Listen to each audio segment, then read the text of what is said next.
Thank you everyone for coming here in person and online. It feels strange to celebrate the life of such a wonderful person with only a handful of people here, but here we are.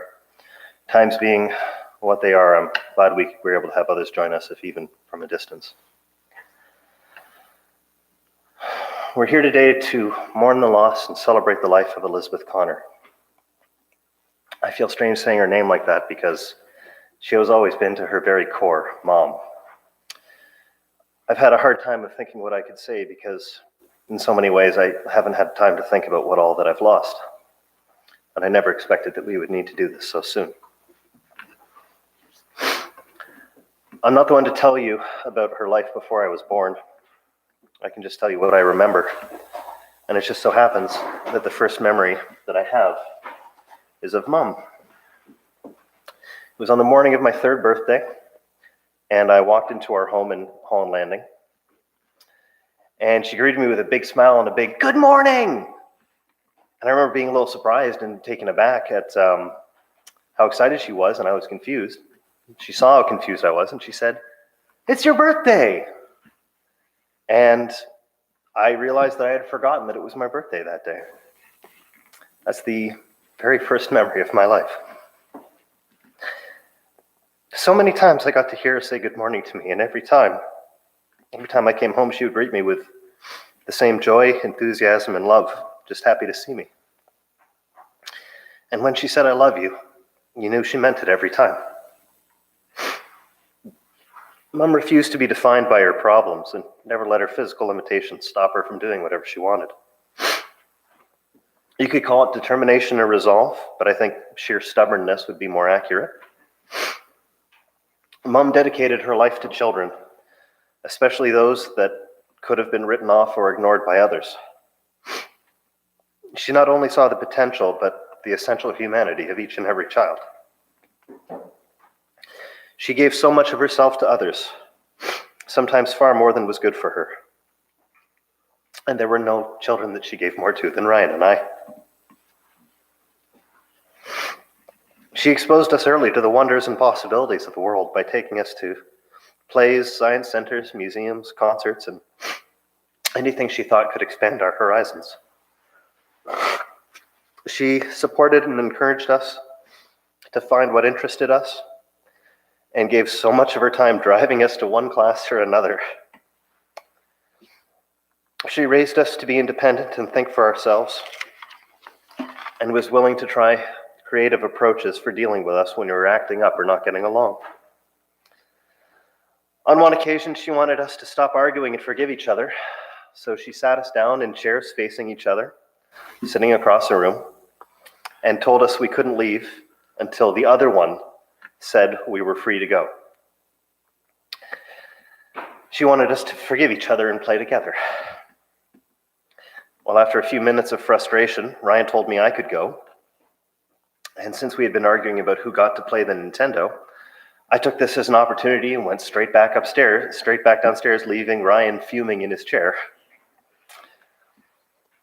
Outmaneuvered by a 6-year-old, she had to eventually concede that Ryan could go, and maybe spent a little time questioning the whole independent thinker idea. More than anything else, she loved us for who we were. She was always there for us and put us first in her life. She was loved so dearly by so many people. One of the greatest things about her is that she shared her kindness and love with everyone she knew. Since all of this started, I've been in touch with some of Mom's friends, who I'm sure would have been here today if they could. They've all shared with me how much Mom meant to them and how deeply she touched their lives. And I'd like to share with you some of the things that they've shared with me. These are things that some of Mom's friends have said about her. She always shared her gifts of wisdom, caring, compassion, empathy, and wit so generously and selflessly. She was the kind of friend who has always been in my corner. I admired her strength because I know things weren't easy for her, but she was always worrying about others. She really sought to understand and support through sharing in the emotions of the moment. The memory of her laughter and hugs are fresh in my mind. She taught me so much about life and friendship just through being around her. She was there for me on many occasions when I needed someone to talk to, as she was there for so many others. She was always so kind and compassionate and would do anything for everyone. Your mom has made a difference in many lives, touched many hearts, and left people feeling better for knowing her, though she would be the last person to acknowledge this. She has been and will continue to be an instrumental beacon of inspiration in my life. I could keep going, but if I tried to say every nice thing that anyone who knew her said, we'd be here all day. And even if I did, it would hardly do her justice. The loss of her is so terrible that I'm not really able to fathom it. I have forever lost the finest example of human kindness I will ever know. Part of my life is now gone forever, far too soon and in worse circumstances than I could ever have thought possible. Worst of all, I will never again get to sit with her and talk for hours about everything all at once. She was truly the most caring and compassionate person I have ever known. She loved me unconditionally and with all her heart. She gave me everything I believe about the goodness of other people, the value of kindness, and the importance of helping others. She has never for a moment made me feel like I wasn't loved. I have never known anyone who gave so much for so many people, but gave most of all for me. I know my heart will be whole again because my love for all of you and for the everlasting memory of her love. I know we'll all go on because not going on and finding happiness in our lives would go against everything she ever wanted for us. I will cherish my memory of her always. My love for her will never run dry. She will forever be a part of me, and I will feel her love every day of my life. Thank you.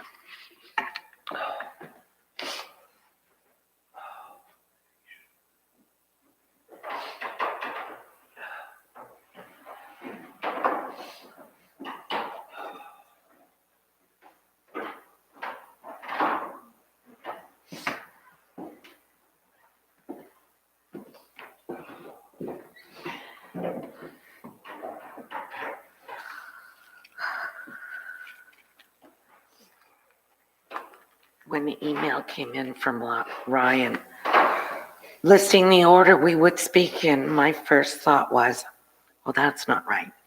Betty goes before me. Betty was always the first, often in school, but the first to go to school, the first to graduate, the first to marry, the first to have children, the first to have grandchildren. When Ryan said we could bring stuff to the lunch for after the service, I thought, oh, my French unbaked cake. That's Betty's favorite. Then I thought, no. But I changed my mind. She'll know. Your mom, grandma, our sister was always elegant, nearly always proper, and always a teacher. When I was 4, she told me the first 2 letters on the can of beans were the start of my name in writing. I spent the rest of the day copying the Libby's can. Betty had enormous health problems, but she never let them slow her down, or only rarely. If she made a commitment, she fulfilled it, come hell or high water. Her greatest commitment was to her children, her grandchildren, and her sisters. I was lucky because after the move to Holland Landing, she shared Ryan and Sean with me a bit, the way great-grandma Little shared her children with great-great-aunt Jessie. In 1987, and again in 1992, Betty had life-threatening illnesses. And in 1992, she wrote a letter to Ryan and Sean, to Grant, and to me. In her letter to me, she asked me to share my memories of her with her boys and to share her flaws as well. That won't be necessary as she recovered and lived long enough for her boys to know her as a person as well as mom. I remember all four of us running away from home practically every Sunday morning to miss church. Lori in the wagon and Betty pulling it. And always getting home in time for church anyway. And then lunch of grilled cheese and chocolate milk. I remember ironing outfits for her and Aunt Mary for dates, making the cream-colored Afghan for a wedding present, dressing with her for her wedding and mine. I remember her great joy when Ryan was born, when Sean was born, when Mia was born, when Asher was born. The seeds of who Betty was live on in all of you and in the lives of every one of her friends, her students, and in her sisters. One of my cousins said, "You must feel like you are missing an arm." And she was right. Someone asked me a question and my answer was, "I'll have to check with my 3 sisters." I will probably never stop saying that. Please know, Ryan, Sean, Mia, and Asher, insofar as I can, when you need Betty, you can call on me and I will do the best I can. I may not succeed the way she would have, but I will do the best I can. I love you all. I will miss her forever. We shared a room for 18 years, and although it was not always Pacific, we shared all manner of confidences. And we're blessed to have each other, as we are all blessed to have everyone who is here. And I'll shut up now.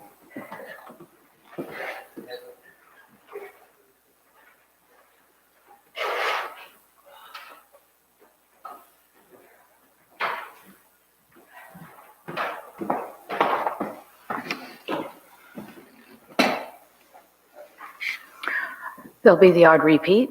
I'm third to speak. I feel sorry for Tink.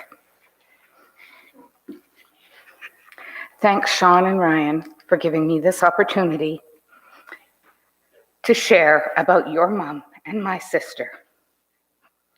My nephew Sean has shared the most amazingly beautiful qualities of my oldest sister. Her ability to love unconditionally, share without reserve, and give of herself most of all. Linda has spoken passionately about her love of our sister. Much of what I will say today I already shared on Facebook, but it bears repeating. Betty was such an amazing person, sister, and most of all, a lady. She was one of those people who always sent just the right note at just the right time. She brought just the right thing to every potluck and gave the most thoughtful gift to a person who needed a boost. She was smart, gentle, kind, determined, and probably only with her sisters, outspoken. We were raised as a set. I am one part of a set of 4, the Connor girls. In so many ways, we were a unit. Whenever we moved to a new base, the only people we knew were each other. Starting over like that is not easy, and we did it almost every 2 years of our young lives.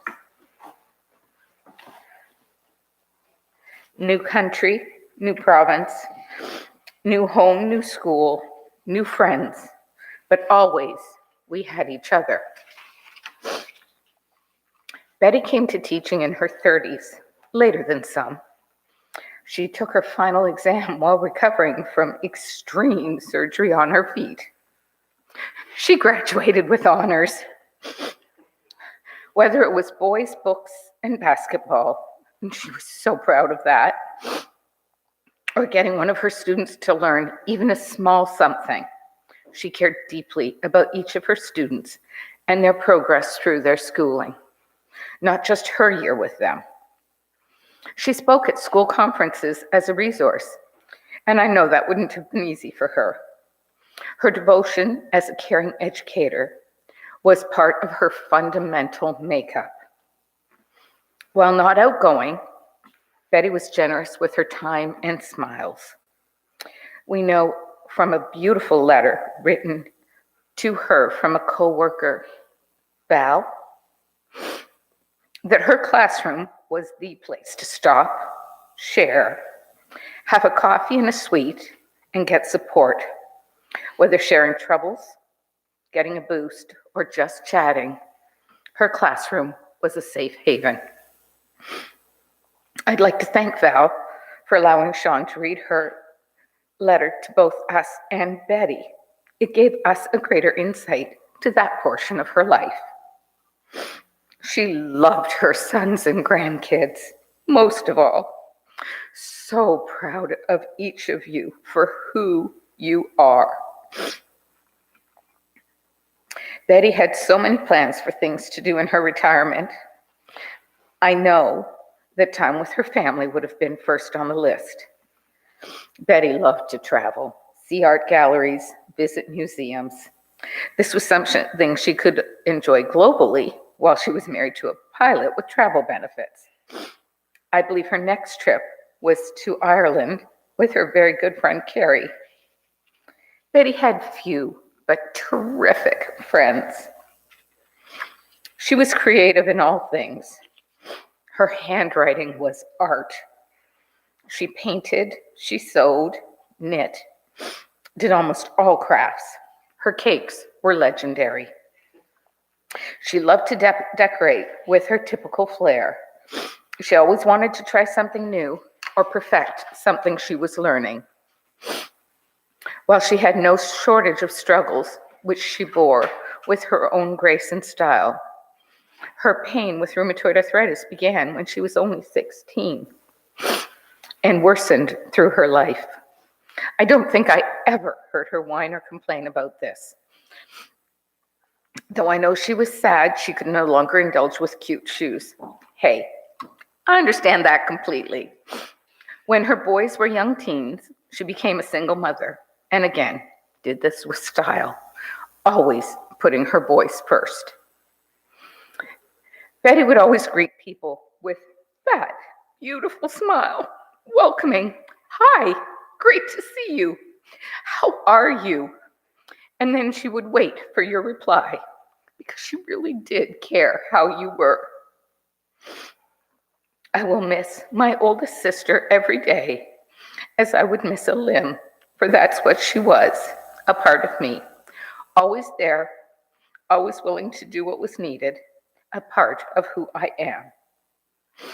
I want to celebrate all the memories, qualities, and accomplishments Betty shared with me, my sister, her boys, and their families.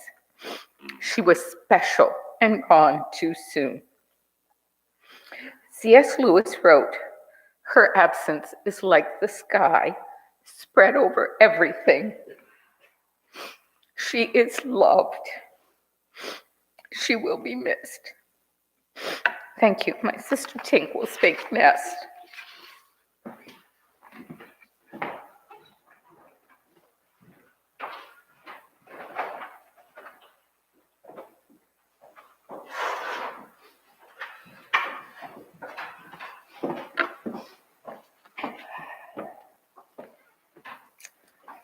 Boy, thank you, Mary. As always, my sisters are a hard act to follow. I'll probably be touching on a bunch of things that my sisters and my nephews have already, but they can't be said too often. As a young woman, Betty had an opportunity to attend university studying the then growing field of urban planning. It would have been a perfect fit for her, an opportunity to use both her tremendous intellect and extraordinary creativity and contribute to the community. But ultimately, she didn't choose that path. Betty's number one goal in life was family. She married very young and had 2 beautiful children. She once told me that the years when her children were small were the happiest of her life. They were the love of her life and the center of her universe. But as they grew, she knew that she had more to contribute and needed to plan for the next phase of her life, the empty nest. Spoiler alert, it was not empty that often, and she loved it. That made her very happy. She went back to school, leveraged her love of children, and became a primary school teacher. Partway through her career, she began working in special education, often focusing in literacy. Always an innovator, as my sister mentioned, she launched Boys Books and Basketball. The name's fairly self-explanatory. She was committed to her students, and Betty gave them everything she had. Her energy, which due to her rheumatoid arthritis wasn't limited to supply, and her love, and fairly often, when they forgot hers, her lunch. In the last several years of her career, she focused on children with severe disabilities. Incredibly difficult work in so very many ways, physically, emotionally, and intellectually. She researched and advocated tirelessly for these children. Betty took such joy in every one of her students' accomplishments, however small. Her room in school was a bit of an open house. Other teachers would come by for moral support, and children who were not her students but needed a place of refuge would stop in.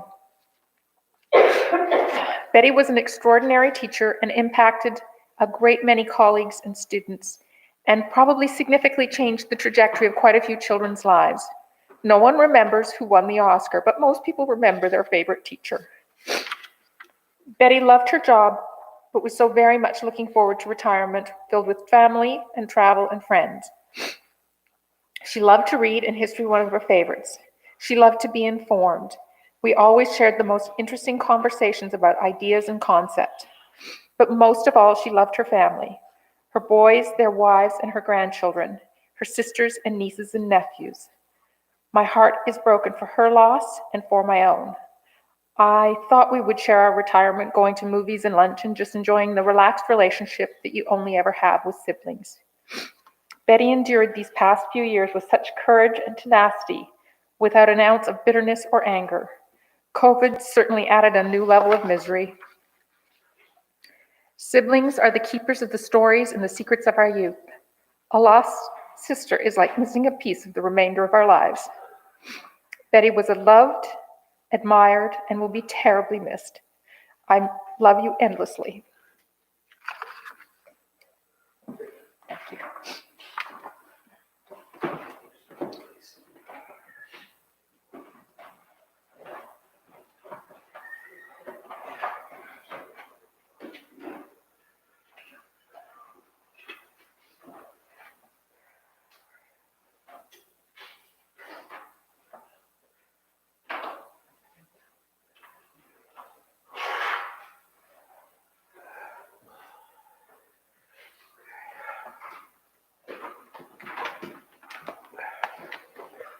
I will just need a moment here and just thank you, Sean, and Linda, and Marianne, and Laura for speaking so beautifully about my mom. And before I begin, I just want to let us acknowledge for a moment some of the feelings we have here today. This feels wrong, and it shouldn't be happening. My mom expected, planned for, and very much earned a long and happy retirement. And we've lost her to a terrible cancer. We are devastated. And please forgive me, because if I express in my face or in my voice any anger through here, please know it is absolutely just the anger of someone who has just lost a beautiful person. And that the last thing my mom would want would be for us to take away from her life any kind of pain. I'm also going to stumble because I have listened to your beautiful speeches and I can't read what I wrote. So please bear with me. Sorry.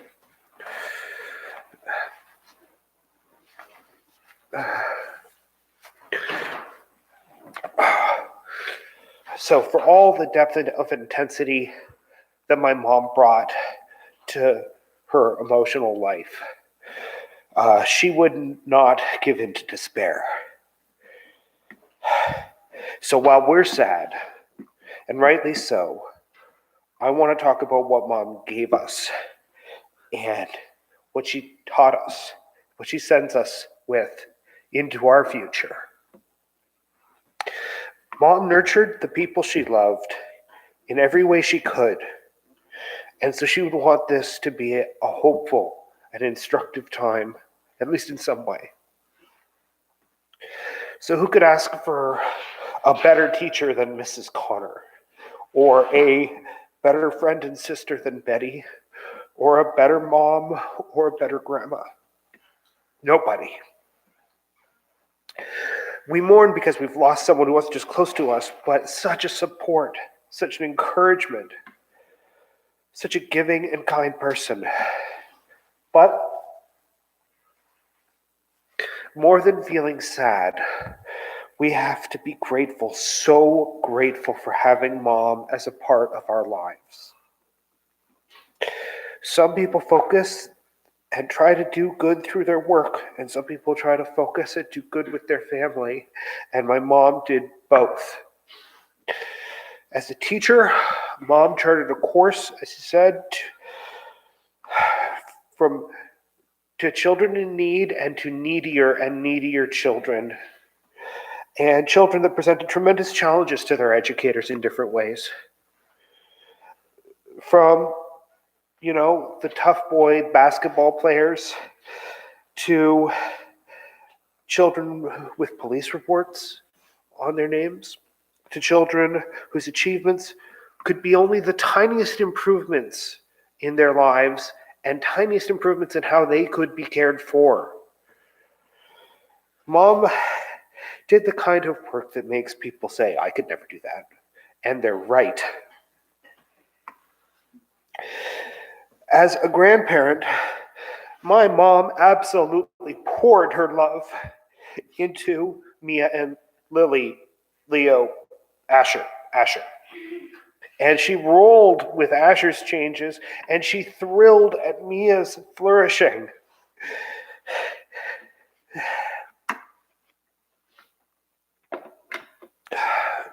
She had so much joy when you were born, and she is so proud of you. As a sister and daughter, I understand my mom was bossy, emotional, and wanted to be right. But I'm going back to nice things after that. That's the closest. Mom was incredibly grateful for the support. She was incredibly grateful for the support she received from you, and she was grateful for the chance to support you as well. I'm sorry, I cannot see what I wrote. As a parent, Mom is hard to summarize. Mother is the name for God on the lips and in the hearts of little children. Mom's sense of right and wrong, of the redeeming value of honesty and the value of the high road, They are indelibly stamped on my brother and I. If she excuse me. If she believed in an evil person, I never heard it. She consistently seemed to see the root of evil as a kind of self-deception, as something that could be corrected. She was very hopeful that people could make the right choices. I'll miss fooling Mom. She was pretty easy to fool with absurd little offhand remarks that turned into little side conversations between Sean and I, to which Mom would say, "Really?" And we would have to say, "No, Mom, not at all." Mom could follow the language quite clearly, but she just missed the part where Sean and I were essentially writing a Monty Python sketch. She would be rolling her eyes at herself and laughing at what she said, and knowing that not only had we done this before, we would do it again. I miss doing puzzle books with her. 11th Hour was my favorite, and this was before you could sneak onto Google and find all the answers at the back translated for you. Mom fought to stay out of a wheelchair for Sean and I. She tried experimental treatments in rheumatoid arthritis because she wasn't content to lie around feeling sorry for herself. I'll miss getting in trouble. Like when I kicked a hole because I was trying to practice high jump down the hall onto her bed. And I kicked a hole in the drywall the size of a softball. And Mom wanted to make sure I knew that she was mad and I needed to stop the behavior, but it didn't mean I was a bad person. She loved the people in this room so deeply, I can't capture it here. All I can do is point at it, right? The lucky ones of us who have been touched the most by my mom's life. My mom's capacity for love was incredible, and she really did send it into you all. And she liked being loved in return. There was nothing she liked more, though, than a child running towards her and yelling, "Grandma!" And the delight of the child, it could be transformative for her. She was strong, but her strength really came out when she felt like she was doing something for others. My mom was kind, good, smart. She was a great role model, and she was an incredible support to my family in everything I went through. She could be a bit naive. She was sometimes told she cared too much, especially by fellow teachers. But she didn't mind caring too much, and eventually she stopped apologizing for it. She was comfortable with who she was, and Betty Connor cared deeply for people, especially children.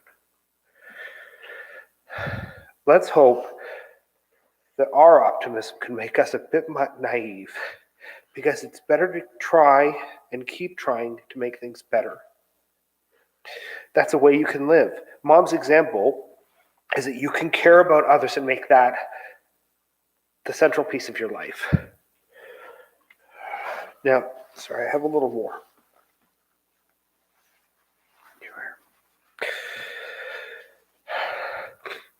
Looking at Mom's life, there's obviously a lot of pain, right? And right now, that pain is so real to us. The pain of a lifetime of rheumatoid arthritis, the terrible pain of her cancer. And a person could be forgiven for thinking that all her pain was the thing that she pushed through, and that's what made her so special. But that's not the lesson of my mom's life. Here's the lesson. Pain doesn't make people. Love makes people. The pain is inconsequential. In the face of love, it's nothing. It's love that saves them. And we know that because my mom had it all around her. She loved her family, she loved her friends, she loved all children. She was loved in return. Love drove her, it nourished her, and it sustained her.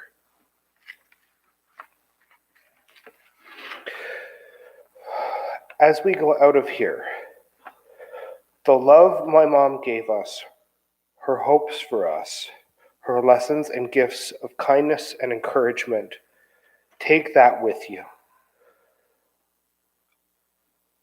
Elizabeth Connor's love is the lesson that she provided with her life.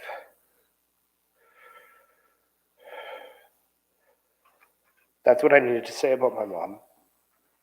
A couple more things just for as we proceed. Thank you all for coming so much. Thank you for anyone who tuned in. I know it's difficult times. Certainly it was difficult for all of us. As you leave, please head out one by one and each take a minute in front of Mom's ashes before you go. Take your time. We can all take turns.